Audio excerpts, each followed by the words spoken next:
sujana kwipisa wacheta socho kudula iwe shubi uta unyingi ndamba zote unapita kufirudi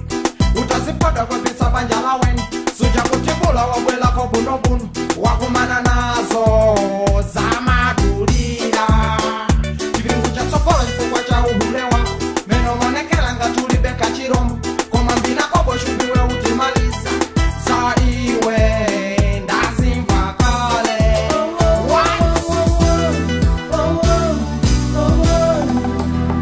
iwe shubi utafalite na mbakude na kutitipita ambiri nakuluma chala nakuluma chala unazikwaya zikupanga jezi madrifindishu zimenekitele imenetite zimenekitele amalawi tisatengekezi makimazi bizisatikuze wacha this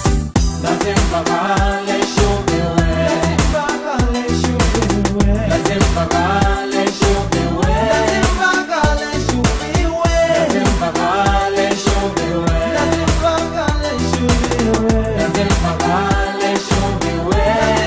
kale shubiwe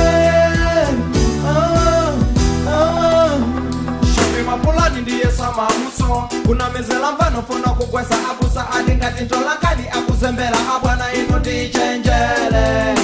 ibita tose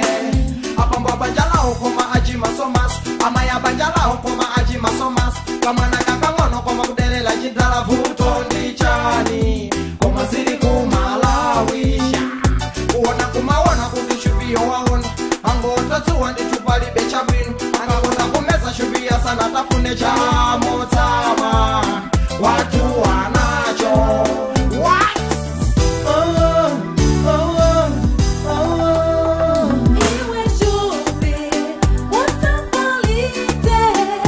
na mbakude na kutitipita ambiri Nakuluma chala nakuluma nakuluma chala unazikwaya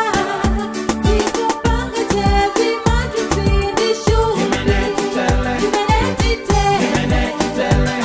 amalawi